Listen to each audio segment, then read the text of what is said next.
Intestine में सब्जियों को लगते हैं लगभग 6 घंटे।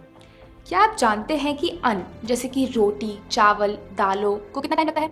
लगभग 18 घंटे। अब ये एक एस्टिमेट है आपको एक आइडिया देने के लिए, लेकिन समझना ये है कि जिस खाने में पानी जितना कम होता है उसको बॉडी से निकलने में उतना ही ज़्यादा समय लगता है। अब अन्न को डाइजेस्ट होने में लगते हैं लगभग 18 घंटे, लेकिन हम में से ज़्यादातर लोग तो दिन में 3-3, 4-4 बार अन्न खा रहे हैं। मतलब पहले वाला पचा नहीं, हमने ऊपर से और डाल दिया और फिर नेचुरली पहले वाला खाना बॉडी से वेस्ट के रूप में बाहर नहीं निकलता, अंदर ही अंदर वो सड़ता है, वायरस, फंगस और कीड़े पैदा करता है। आपने शायद लोगों के पेट में कीड़े मिलने वाली स्टोरी सुनी हो। अब ऐसा तो नहीं कि उन लोगों ने कीड़े खाए, तो वो कीड़े वहां तक कैसे पहुंचे? एक्चुअली वो अंदर सड़ रहे ना बचे हुए खाने से पैदा होते हैं। आपने सुना होगा you are what you eat, ठीक है, पर सच्चाई तो ये है you are what you ate. जो बर्गर हमने एक साल पहले खाया था, क्या पता वो अभी भी अंदर पड़ा सड़ रहा हो। चीजें जैसे ब्रेड, चीज, नमकीन, स्नैक्स, बिस्किट, चाय, कॉफी या फिर वो हर चीज जो हमें मदर नेचर से, मां प्रकृति से सीधा सीधा नहीं मिलती, उसे पचाना और बाहर निकालना बॉडी के लिए बहुत मुश्किल होता है। वो हमारी इंटेस्टाइन्स की दीवारों पे चिपक जाता है और एक मोटी लेयर बना लेता है। अंदर से हमारी इंटेस्टाइन कुछ ऐसी दिखती है। उस पे हजारों छोटे छोटे उंगलियों जैसे उभार होते हैं, जिसे हम विलाई कहते हैं। इंटेस्टाइन पर जो भी लगा होता है, ये विलाई उसको अपने अंदर सोख लेते हैं और ब्लड में भेज देते हैं और ब्लड के जरिए वो बॉडी के हर अंग में पहुंच जाता है।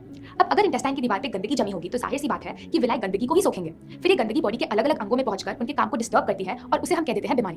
अगर ये गंदगी हमारी स्किन में जम जाती है तो हम इसे कह देते हैं एक्ने, एक्जिमा, सोराइसिस। अगर ये स्टोन बनके किडनी या गॉल ब्लैडर में जम जाती है तो हम इसे कहते हैं पथरी। ऐसे ही मोटापा, अगर आपको वजन कम करना है तो अंदर से गंदगी को निकालना होगा। अगर ये गंदगी ब्लड को भारी कर देती है और हार्ट को ब्लड को पंप करने के लिए ज्यादा प्रेशर लगाना पड़ता है तो हम इसे कहते हैं हाई ब्लड प्रेशर। अगर ये ओवरीज में गांठ या सिस्ट बनके जम जाती है तो हम इसे कहते हैं पीसीओडी, मेंस्ट्रुअल डिसऑर्डर्स। अगर ये इंटेस्टाइन में जम जाती है तो हम इसे कहते हैं कब्ज, और कब्ज सभी बीमारियों की जड़ है। अगर हमारे एयरवेज में जम जाती है तो हम इसे कहते हैं अस्थमा। अगर हमारी आर्टरी में जम जाती है तो हम इसे कहते हैं कोलेस्ट्रॉल। आज ये शायद एक छोटी सी बीमारी बनके बैठी हो, लेकिन अगर हमने इसको साफ नहीं किया तो कल को ये बहुत डेंजरस बीमारी बनके बाहर आ सकती है, जैसे ट्यूमर या फिर कैंसर सेल। तो जब आप इस गंदगी को बाहर निकालेंगे तो सारी बीमारियां अपने आप ठीक हो जाएंगी, क्योंकि जो बॉडी अंदर से साफ है उसमें कोई बीमारी हो ही नहीं सकती। हमारी ये ह्यूमन बॉडी मां प्रकृति की एक बहुत कीमती गिफ्ट है। थोड़े दिनों बाद हम इसे मां प्रकृति को वापस लौटा देंगे। जब तक के लिए हमारे पास है, हमारी ड्यूटी है कि हम इसे साफ रखें, बहुत सारी हेल्थ और एनर्जी के साथ, जैसा उन्होंने इसे हमारे लिए बनाया है। मान लीजिए एक गाड़ी है जो पेट्रोल के लिए बनी है। अगर आप उसके टैंक में पेट्रोल की जगह डीजल डाल देते हैं तो क्या वो चलेगी? नहीं। तो पहले आपको डीजल को निकालना होगा और फिर पेट्रोल डालना होगा। ऐसे ही आपकी बॉडी के साथ है, बनी तो थी वो इसके लिए, लेकिन डाल दिया हमने ये, तो कैसे चलेगी? तो पहला स्टेप है गंदगी को निकालना और फिर सही खाना अंदर डालना। इस वीडियो में हम सिर्फ स्टेप 1 की बात करेंगे और अगली वीडियो में स्टेप 2 की। तो प्लीज आप इस वीडियो को एंड तक देखिए, क्योंकि मैं आपको बताने वाली हूं कि आपको कल से एक्जैक्टली क्या करना है। पहली चीज जो आपको शुरू करनी है वो है 16 घंटे उपवास। अब आप उपवास का नाम सुन के डर मत जाना, मेरा आपसे प्रॉमिस है कि ये मुश्किल नहीं होगा। देखिए, जो शक्ति आपके अंदर से गंदगी, टॉक्सिन को निकालेगी, बीमारी ठीक करेगी, वजन को कम करेगी, वो शक्ति आपकी बॉडी के अंदर ही बैठी है, ना कि किसी दवाई या बॉटल या इंजेक्शन में। जो डॉक्टर आपको ठीक करेगा वो आपके अंदर ही बैठा है, और उपवास करने से आप उसको अपना काम करने का मौका देते हैं। और इसका प्रूफ है, जब आपकी हड्डी टूटती है तो उस पर प्लास्टर लगता है, उसे एक जगह स्टेबल रखने के लिए, उसे आराम देने के लिए। थोड़े दिनों बाद वो हड्डी खुद ब खुद जुड़ जाती है। ऐसा तो नहीं कि उस प्लास्टर में कोई दवाई है। तो वो कौन सी शक्ति है जो इस हड्डी को जोड़ती है? वो है आपकी प्राण शक्ति, यानी कि आपकी हीलिंग पावर। ये प्राण शक्ति बहुत पावरफुल है। अगर ये इतनी बड़ी हड्डी को जोड़ सकती है तो क्या ये आपकी सिस्ट या स्टोन नहीं तोड़ सकती? क्या ये अंदर जमी गंदगी नहीं निकाल सकती? क्या ये diabetes, high blood pressure, obesity या आर्थराइटिस नहीं ठीक कर सकती? जरूर कर सकती है, क्योंकि प्राण शक्ति को नहीं पता बीमारी का क्या नाम है, ये नाम तो हमने दिए हैं। जब प्राण शक्ति अपना इलाज करना शुरू करती है तो सब कुछ ठीक कर देती है, चाहे बीमारी कहीं भी हो और कितनी भी पुरानी क्यों ना हो। अब आइए प्राण शक्ति का काम करने का तरीका जानते हैं। प्राण शक्ति एक बार में एक ही काम ढंग से कर सकती है, खाने को पचाने का काम यानी डाइजेशन का काम, या फिर इलाज यानी हीलिंग का काम। हम प्राण शक्ति को हीलिंग करने का मौका ही नहीं देते, हम उसे हमेशा डिस्टर्ब करते रहते हैं। पता है कैसे? हमेशा खाते रहने से। जैसे ही हम कुछ खाते हैं, प्राण शक्ति हीलिंग का काम रोक देती है और डाइजेशन का काम शुरू कर देती है। अनफॉर्चुनेटली हम हमेशा ही खाते रहते हैं। नाश्ते में हमने खाए 2 टोस्ट ब्रेड के, वो डाइजेस्ट हुआ नहीं। लंच में हमने चावल और डाल दिए, वो डाइजेस्ट हुआ नहीं। डिनर में हमने 2 रोटी और डाल दी। तो प्राण शक्ति दिन में 24 घंटे, हफ्ते में 7 दिन खाना ही डाइजेस्ट करती रहती है और हीलिंग का टाइम ही नहीं मिलता। अगर आप चाहते हैं कि प्राण शक्ति हीलिंग करे तो आपको समय समय पे डाइजेशन को ब्रेक देना होगा। हम सजेस्ट करते हैं कि आप रोज रात 16 घंटे का ब्रेक दें। मान लीजिए आपने डिनर रात को 8 बजे खाया, तो अगले दिन दोपहर 12 बजे तक कुछ मत खाइए। 12 बजे आप अपने दिन का पहला सॉलिड मील लीजिए। तो आप दिन में 16 घंटे उपवास कर रहे हैं और 8 घंटे के अंदर अंदर खा रहे हैं। इसको कहते हैं 16 घंटे उपवास, 16 आवर फास्टिंग। दोपहर 12 बजे से पहले आप जूस ले सकते हैं। आप पानी, नारियल पानी या कोई भी सब्जी का जूस ले सकते हैं, लेकिन फ्रूट जूस, चाय, कॉफी या दूध बिल्कुल नहीं लेना। अब सुनने में जितना मुश्किल लगता है उतना है नहीं, क्योंकि 16 में से ज्यादातर समय तो आप सो ही रहे होंगे। आजकल हमें फास्टिंग करना कुछ अब नॉर्मल सी चीज लगती है, बट एक्चुअली मां प्रकृति ने हमारी बॉडी को टाइम टाइम पे फास्टिंग करने के लिए ही बनाया है। हमारे पूर्वजों के पास सुपरमार्केट, रेफ्रिजरेटर या पूरे साल खाना नहीं अवेलेबल होता था। कभी कभी उन्हें खाने को कुछ भी नहीं मिलता था और वो बिना खाए रहते थे, क्योंकि हमारी बॉडी समय समय पे फास्टिंग के लिए अडेप्टेड है। अब नॉर्मल तो ये है कि हम दिन में हर वक्त खाते ही रहते हैं। आपको दिन में कौन से 16 घंटे उपवास करना है वो आपकी मर्जी। हो सकता है कि दोपहर 12 बजे तक कुछ ना खाना आपके लिए जरा मुश्किल हो, लेकिन आपको दिन का आखिरी भोजन शाम 6 बजे खाने में कोई प्रॉब्लम ना हो। ऐसे में आप शाम 6 बजे से लेकर अगले दिन सुबह 10 बजे तक उपवास करें। अगर आप जॉब करते हैं और आप डिनर रात को 9 बजे लेते हैं तो कम से कम इतना तो कीजिए कि अगले दिन दोपहर 1 बजे तक कुछ सॉलिड मत खाइए। ऐसे रोज 16 घंटे उपवास के थ्रू प्राण शक्ति को थोड़ी हीलिंग का टाइम रोज मिल जाता है। अगर आपको 16 घंटे बहुत ज्यादा लगते हैं तो कोई बात नहीं, आप 14 घंटे उपवास से शुरुआत कीजिए। धीरे धीरे उसको 16 तक लेके जाइए, कोई बात नहीं। 12 घंटे उपवास तो शायद आप अभी भी कर रहे होंगे। मान लीजिए आपने डिनर रात को 8 बजे खाया और अगला भोजन अगले दिन दोपहर 12 बजे। आपका डिनर अगर हल्का है तो करीब 6 घंटे में डाइजेस्ट हो जाएगा। तो रात 8 बजे से लेकर सुबह 2 बजे तक आपके डाइजेशन आवर्स चल रहे हैं, यानी पचाने के घंटे। जैसे ही खाना डाइजेस्ट हो जाता है, प्राण शक्ति क्या शुरू कर देती है? हीलिंग। तो अगले 10 घंटे आपके हीलिंग आवर्स होंगे, यानी इलाज के घंटे। इस दौरान आपकी प्राण शक्ति टिश्यूज को रिपेयर करती है, स्किन से पुराने दाग धब्बों को दूर करती है, डेड सेल्स को बदलती है, स्टोन्स यानी पथरी को निकालती है, फैट को घटाती है, सिस्ट, फाइब्रॉइड्स को तोड़कर हार्मोन्स को रेगुलराइज करती है, इंटेस्टाइन्स में जमी गंदगी को हटाती है, एयरवेज में से म्यूकस को साफ करती है, आर्टरीज में से कोलेस्ट्रॉल को निकालती है। उपवास के दौरान आपकी प्राण शक्ति हर अंग की गहराई में जाकर वहां पड़े टॉक्सिन्स या गंदगी को उठाकर स्टूल, यूरिन, स्वेट और ब्रेथ के थ्रू बाहर फेंकती है। एक बात का ध्यान रखिएगा, आपका शाम का डिनर हल्का होना चाहिए। हम सजेस्ट करते हैं कि आप रात को सिर्फ सैलेड या सूप खाएं। अगर आप कुछ भारी खा लेते हैं जैसे कि चपाती, चावल या दाल, तो उसको डाइजेस्ट होने के लिए ज्यादा टाइम लगेगा और प्राण शक्ति को हीलिंग आवर्स नहीं मिलेंगे। हम आपको ये डाइट प्लान सजेस्ट करते हैं। सुबह उठने के थोड़ी देर बाद जूस लीजिए, जैसे कि नारियल पानी या सबसे अच्छा सफेद पेठी का जूस। ये नहीं अवेलेबल हो तो किसी भी सब्जी का जूस पी लें। फिर 2 घंटे बाद नाश्ते में एक बड़ी प्लेट मौसम के कोई भी फल लीजिए। फिर लंच में आप अन्न ले सकते हैं, जिसमें आप सात्विक सब्जी और सात्विक रोटी ले सकते हैं, जैसा कि हमने आपको अपने चैनल पे दूसरी वीडियोस में दिखाया है। ध्यान रखें, अन्न कम से कम लेना है और सब्जी ज्यादा। फिर डिनर में आप सूप या सैलेड ले लीजिए। बीच में भूख लगे तो नारियल पानी या कच्चे नारियल की गिरी लें। इस लाइफस्टाइल को आसान बनाने के लिए मैंने आपके लिए कुछ बहुत टेस्टी सात्विक रेसिपीज डिजाइन करी है, जिसमें से कुछ हमारे यूट्यूब चैनल पे है, लेकिन सारी रेसिपीज के लिए आप हमारी रेसिपी बुक को ऑर्डर कर सकते हैं, जिसका लिंक इस यूट्यूब वीडियो की डिस्क्रिप्शन में दिया है। अच्छा, एक बात का ध्यान रखना, कभी ओवर ईटिंग नहीं करना। Too much of a good thing is not that good. ये नहीं सोचना अरे मैं तो इतना हेल्दी खा रहा हूँ तो कितना भी खा सकता हूँ। टेबल पे उठने से पहले पेट में थोड़ी जगह हमेशा खाली छोड़ना।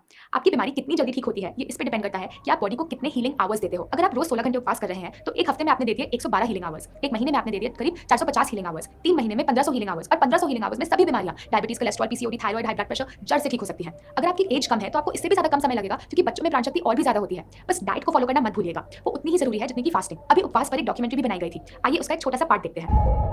हम यहाँ ऐसा कर रहे हैं कि हर तरह की टाइप 2 डायबिटीज और उससे होने वाली दिक्कतों को दूर कर रहे हैं उपवास से। ये कैलोरीज कम करने से बहुत अलग है। उपवास 6 गुना बेहतर है इस खतरनाक चर्बी से मुक्ति पाने के लिए। सबसे पहला जो मुझे फर्क दिखा वो है वजन का कम होना। मैंने 7 दिनों में 9 किलो वजन कम किया है। मैंने 18 किलो वजन कम किया और वापस कभी नहीं बढ़ा। मैंने करीब 40 किलो वजन कम किया है और अभी भी कर रही हूँ। असल में पहले से ज्यादा कसरत कर सकते हैं। मैं हमेशा खाली पेट कसरत करता हूँ उपवास के दौरान। मैं एक दिन में 210 यूनिट इंसुलिन लिया करती थी और अब वो सारी छूट गई है। उपवास ने मेरी जान बचा ली। ये दवाई से भी अच्छा है। मैं हाई ब्लड प्रेशर और कोलेस्ट्रॉल कम करने की दवा ले रही थी और वो 2 हफ्ते बाद आई और उसका ब्लड प्रेशर नॉर्मल था, और अब मैं कोई दवा नहीं ले रही हूँ। उपवास उतना ही प्रभावकारी है जितनी की कीमोथेरेपी। मेरी गांठ लगातार कम होती रही और अब बिल्कुल खत्म हो गई। No cancer. 21 साल से मैं हूँ cancer free. Isn't that amazing? दुनिया का हर धर्म हमें उपवास करना सिखाता है, चाहे वो एकादशी हो, रोजा हो या गुड फ्राइडे हो। मैंने इंडिया के कुछ गहरे वेदों को स्टडी किया है, जैसे आयुर्वेदा, नेचुरोपैथी, योगा, और सभी इस एक सिद्धांत का पालन करने को बोलते हैं। जब आपको दोपहर तक खाने के बारे में नहीं सोचना पड़ता तो आप पहले से ज्यादा प्रोडक्टिव होते हैं। आप दिन में पहले से ज्यादा काम निकाल पाते हैं, क्योंकि आपको हर समय खाने के बारे में नहीं सोचना पड़ता। Okay, let's move on. Please आप इस वीडियो को एंड तक देखें, क्योंकि मैं आपको डिटॉक्स करने के 2 और इंपॉर्टेंट तरीके बताने वाली हूँ जो मैंने अपने गुरुओं से सीखे। और इस वीडियो को अपने सारे फ्रेंड्स और फैमिली के साथ शेयर करें, ताकि मां प्रकृति की ये नॉलेज इंडिया के हर घर तक पहुंचे और सभी बिना दवाइयों के ठीक हो सके। इस चैनल को जरूर सब्सक्राइब करें और नीचे दिए गए बेल बटन को दबाएं, ताकि आपको हमारी नेक्स्ट वीडियो का अपडेट मिलता रहे। दूसरी चीज जो आपको शुरू करनी है वो है एनेमा। सिर्फ क्योंकि हम रोज बाथरूम जा रहे हैं तो जरूरी नहीं कि हमारी इंटेस्टाइन साफ है। मान लीजिए आप 30 साल के हैं, क्या आपने कभी 30 साल पुराने घर के प्लम्बिंग पाइप्स देखे हैं? उसमें से रोज पानी और गंदगी जरूर गुजर रही है, लेकिन 30 सालों के बाद उसकी दीवार पे इतनी गंदगी इकट्ठा हो जाती है कि किसी भी चीज का गुजरना मुश्किल हो जाता है। ऐसा ही कुछ हमारे साथ है, और हर रोज हमारी इंटेस्टाइन में और ज्यादा गंदगी जमा हो रही है।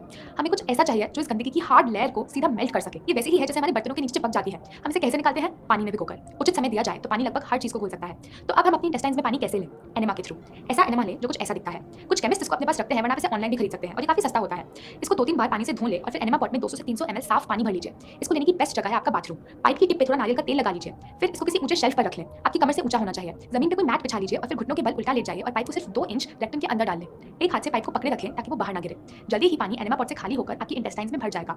फिर पाइप को बाहर निकाल लें और पानी को करीब 10 मिनट तक अंदर होल्ड करके रखिए। बीच में थोड़ा वॉक कर लें। अपने पेट की मसाज करते रहिए ताकि गंदगी अंदर अपनी जगह छोड़ने लगे। जब आपको बाथरूम जाने का प्रेशर हो तो बाथरूम जाइए और आप देखकर सरप्राइज हो जाएंगे कि अंदर कितनी गंदगी, कितने टॉक्सिन्स जमे पड़े थे। ये बिल्कुल सेफ है। अनसेफ तो ये है कि हम वो सारे टॉक्सिन्स को अपने अंदर सारा दिन लेके घूमते रहते हैं। जब मुझे इसके बारे में पहले पता लगा तो मैंने अपने गुरु से कहा, मैं आपकी हर बात मान लूंगी, लेकिन मैं एनेमा कभी नहीं करूंगी। लेकिन मेरा विश्वास कीजिए, सिर्फ एक बार इसको लेने के बाद ये बिल्कुल नॉर्मल लगने लगा। जब हम दांत ब्रश करते हैं तो हम ये नहीं सोचते, छी मैं नहीं दांत ब्रश करूंगी क्योंकि वो कितने गंदे हैं। तो हम अपने इंटेस्टाइन्स के बारे में ऐसा क्यों बोलें? सबसे अच्छा तो है कि आप एनेमा खाली पेट लें, सुबह पेट साफ होने के बाद। अगर सुबह नहीं ले पाते तो दिन में कभी भी ले लीजिए। बस आपके खाने और एनेमा के बीच में 2 से 3 घंटे का गैप रखिए। अगर आप ये लाइफस्टाइल अभी फॉलो करना शुरू कर रहे हैं तो इसे 3 हफ्तों तक रोज एक बार लीजिए। 3 हफ्तों के बाद रोज नहीं लेना, सिर्फ हफ्ते में एक बार या जरूरत पड़ने पर लेना है। चिंता ना करें, इसकी आदत नहीं पड़ेगी। अगर आपको कोल्ड, कफ, बुखार, वॉमिटिंग, पेट दर्द या कोई भी ऐसी छोटी बीमारी आती है, इसको दिन में 2 से 3 बार लीजिए। डिटॉक्स का तीसरा तरीका, ठंडी पट्टी यानी वेट पैक। कभी कभी गंदगी हमारे ब्लड में जम जाती है और उसको सर्कुलेट करने का बेस्ट तरीका है ठंडी पट्टी। एक व्हाइट कॉटन का कपड़ा लीजिए, करीब 1 मीटर चौड़ा और 2.5 मीटर लंबा। इसको लंबी पट्टी में फोल्ड कर लें, करीब 10 इंच चौड़ी। फिर इसको ठंडे पानी में भिगोकर निचोड़ लें। पानी उतना ही ठंडा होना चाहिए जितना आप आसानी से सहन कर सकते हैं। पट्टी को पेट के चारों ओर ऐसे लपेट लें और फिर टक कर लें ताकि वो गिरे ना। आपकी नाभि पट्टी के बीच में रहनी चाहिए। एक और छोटी पट्टी लें, करीब 2 इंच चौड़ी, ठंडे पानी में भिगोकर इसे अपने गले पे लपेट लें। एक और छोटी पट्टी लें, ठंडे पानी में भिगोकर अपने माथे पे लपेट लें। आप ये कपड़ा कहीं से भी खरीदकर टेलर से सिलवा सकते हैं, लेकिन इस प्रोसेस को आपके लिए इजी करने के लिए हमने एक डिटॉक्स किट बना के रखी है, जिसमें एक रेडीमेड पट्टी और एनेमा है। आप इस किट को नीचे दिए गए लिंक से ऑर्डर कर सकते हैं। आप पट्टी के ऊपर अपने कपड़े पहनकर अपना कोई भी दूसरा काम कर सकते हैं। आपको इसे लगाकर एक जगह बैठने की जरूरत नहीं है। इसको करीब 30 से 40 मिनट तक लगा के रखें। इसको आप दिन में कभी भी लगा सकते हैं, खाने के बाद भी और खाने से पहले भी। बस जब ये लगी हो उस टाइम पर कुछ नहीं खाना या पीना। गर्मियों में आप रोज इसको 2 बार करो, एक बार सुबह और एक बार शाम। 2 नहीं तो कम से कम 1 बार तो करिए। सर्दियों में इसको छोड़ दें।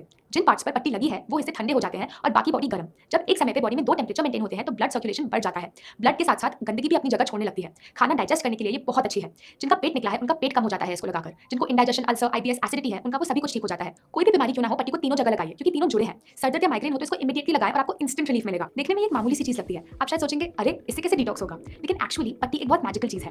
तो आई होप अब आपको पता है कि अंदर से टॉक्सिन्स बाहर कैसे निकालने हैं। आई सजेस्ट आप तीनों चीजें साथ करें, तभी आपको मैक्सिमम बेनिफिट मिलेगा। इस वीडियो को अपने सारे फ्रेंड्स और फैमिली के साथ जरूर शेयर करें ताकि वो सभी दवाइयां छोड़कर मदर नेचर के पास वापस आ सके। अगली वीडियो में हम फूड प्रिंसिपल्स और डाइट प्लान को डिटेल में डिस्कस करेंगे। So good bye for now और हम जल्दी मिलते हैं।